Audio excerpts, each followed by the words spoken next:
Hey guys, how you doing today? This is David Lucas back here again. Welcome back to my channel. I'm coming at you guys again for a continuation of a series that I'm doing right now, a series of the Spider-Man reviews, of all the Spider-Man live-action movie reviews. This is pretty much a series that is a lead-up to the Spider-Man No Way Home movie that's coming out, because apparently, if everyone hears all the rumors are true, apparently that these Spider-Man are coming back, and plus from what we know from the trailers already, the villains of these movies are coming back, and so why not just get a catch-up on all the Spider-Man movies, because it's been a while since I really watched all the Spider-Man movies all the way through. Now we're finally up in the series up to the point of Spider-Man 3, the original Sam Raimi Spider-Man 3. Now this is the movie that pretty much everyone can agree on that maybe is one of the worst of this series, of the worst of the 2-3. I know some people kind of go back and forth on which one's better, the second one or the first one.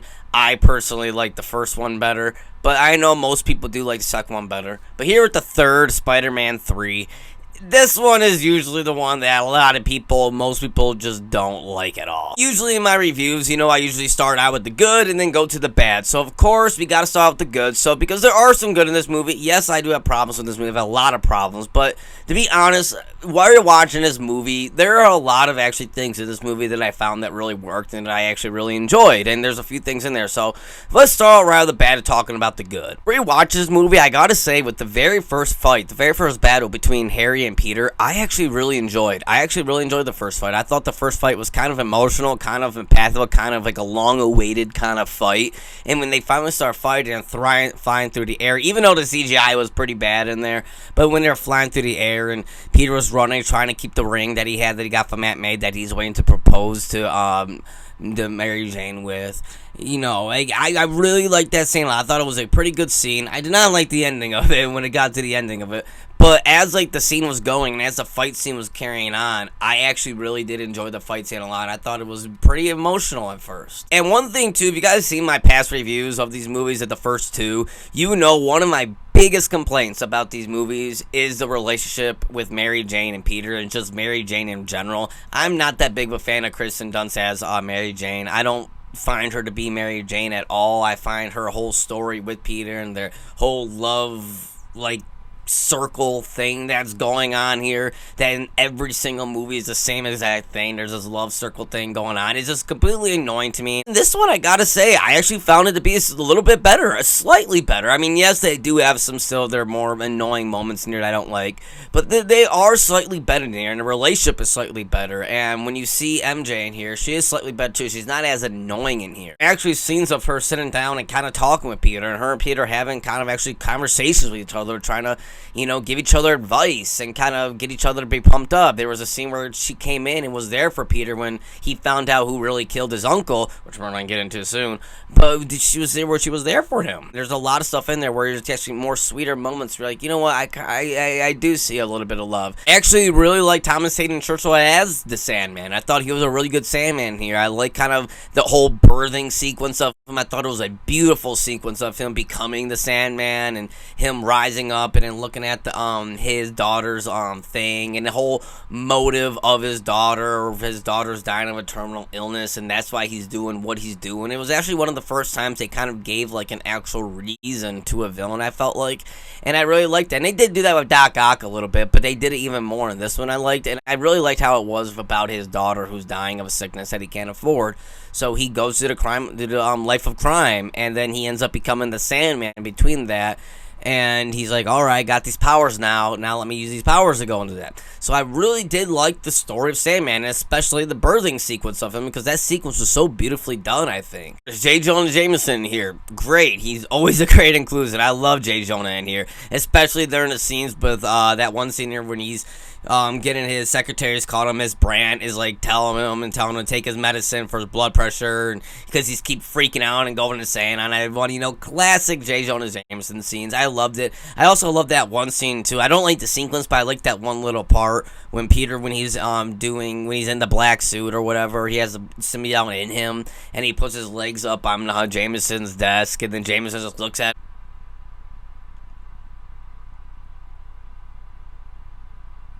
That's some stuff I love, and they have that a lot in here, James Owen Jameson. I love it. Those scenes kind of made me feel good. It made me feel like, okay, this movie's a little bit more doable. I really do like the scene, too, when the suit leaves Peter, when the symbiote suit leaves Peter. That whole sequence of him up on a church bell, and a church bell's going off, and him ripping the costume off, and then, like, the pain that you're hearing coming out of Peter from ripping it off because it's attaching itself to him, and just that whole entire sequence was so great and so perfectly well done. I think that scene in particular was really good, and it really was reminiscent of the comic books, and it really gave you that feeling of the comic books. So I gotta say, I really love that sequence of him ripping off the costume. The cameo that shows up through every one of these movies is, of course, Bruce Campbell. The dude is great, and he shows up in here too, and he shows up as the French waiter or hostess or something like that at the French restaurant where Peter's proposing to him. And that whole scene, I think, is really good, too. I think that whole scene is actually done pretty well, where you have Peter and MJ there, and Peter's going to propose to them, and then Gwen Stacy comes in and kind of flirts with them in front of MJ. For once, you're actually like, okay, I get why MJ is actually mad at Peter. You're a douchebag, Peter. Like, what is your problem?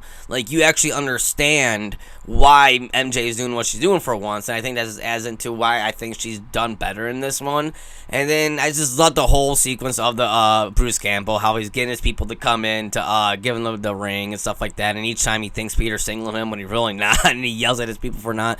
It's just a great scene. That whole sequence was a great sequence, I thought. And now that's pretty much it for my positives of the movie. That's pretty much it for all the pros that I can say of this movie.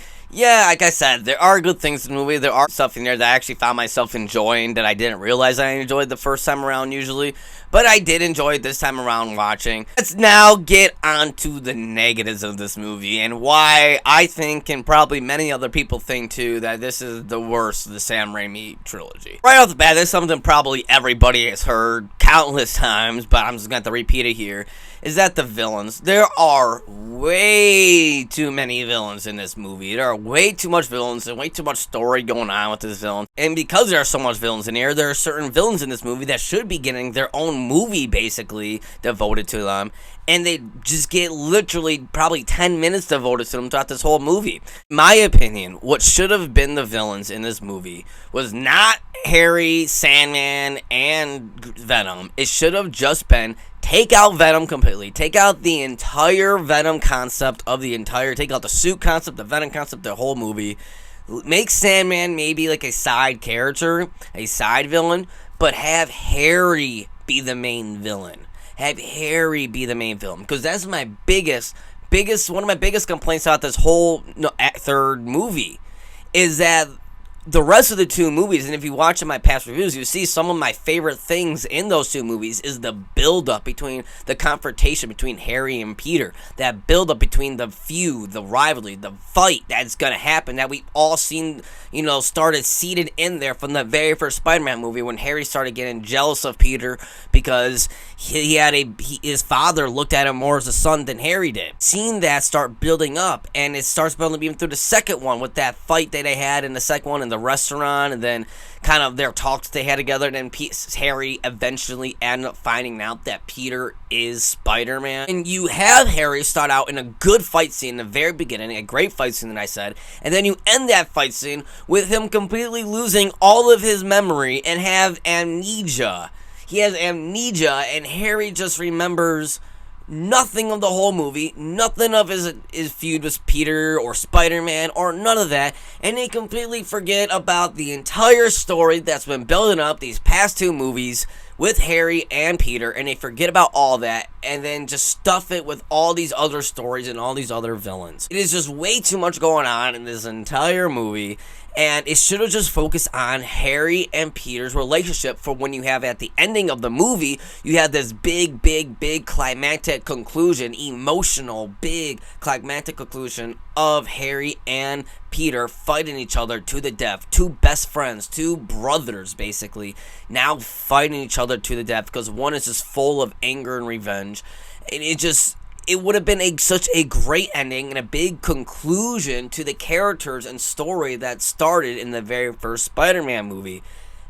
And they completely negate all that. Basically what this reminds me of, and the best example I can give of this, is in Halloween 4. When the ending of Halloween 4 happened, and then you have the reveal that now Jamie is going to be the new Michael. She's going to be the new killer going forward in the series. And you have that big, cliffhanger ending where everyone's like, oh my god, and you have Loomis screaming for his life and all that.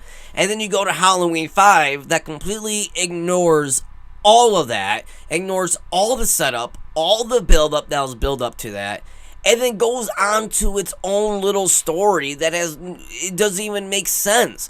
And that is the best example I can give of this Spider-Man 3 with the story that they did, and with the villains too. Just the villains, the story, it all is just way too overpacked, and it could have been a more simpler, emotional, heavy story, and they just let all that go. Another big problem too that I have, just that adds on to with overall stuffing this movie, is that they end up making the Sandman the killer of Uncle Ben. Adding on to the Sandman story that was pretty good up until this point, now we just add on to the fact that he is the real killer of Uncle Ben. Now you have this whole extra story that kind of changes the first one, basically, and changes everything pretty much. It kind of makes this villain that had a good motive at first, now you're just overstuffing him more and adding more to this big, already overstuffed story and overstuffed villain stuff. So now you have this emotional connection with Peter and Sandman that nobody really cares about because you already have 20 other things going on in this movie, so no one cares about this emotional thing that's going on with Peter and the Sandman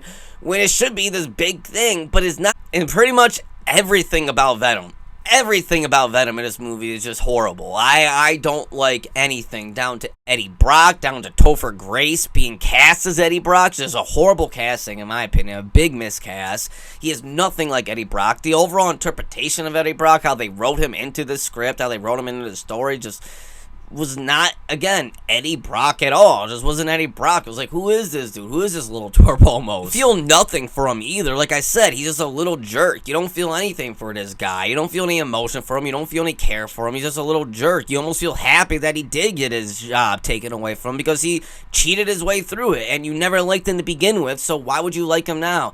And it just... Eddie Brock as a character is horrible in here. And then you go to putting Venom, one of Spider-Man's greatest villains, well, he's not necessarily a villain, but greatest enemies or rivals, I guess you can say, because Venom's not technically a villain, but one of his greatest rivals. And you reduce him to basically 10 minutes, like 10, 15 minutes of screen time, maybe even less than that, of screen time just for the final act. And that's all you have Venom there for. When he shouldn't even been part of this movie, in my opinion. Venom should not have been part of it. Venom should have been saved for Spider-Man 4 if that were ever going to happen. You should have saved that for Spider-Man 4 and have this be the, starting point of the Venom storyline. Not put the whole entire symbiote suit and Venom storyline in here, even to the point where Peter had the Venom, when he had the symbiote in him. It was horrible. How they portrayed Peter with Venom was so bad. Like, that is not how Peter's supposed to act in a symbiote suit. That is not how he's supposed to act. He becomes more confident, more selfish. He becomes more just like an arrogant version of himself. This was just a buffoon clown, some douchebag buffoon clown who wears his emo hair all the way down like that and wears all black clothes and is eating cookies and disrespecting his teacher and doing weird dance moves.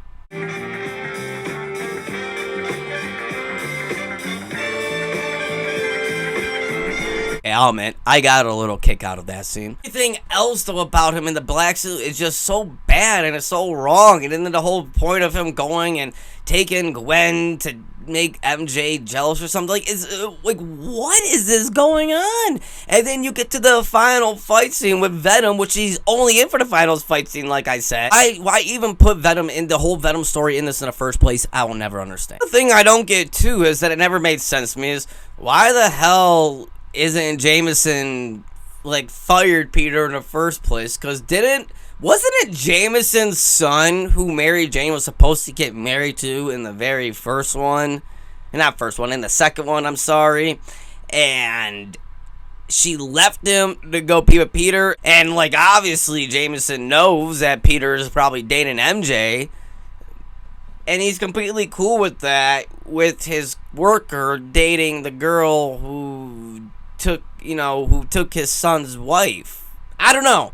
I just find that a little bit weird. It's a nitpick, but I find that a little bit weird. Another thing too in this movie that I don't get is like, why did the butler?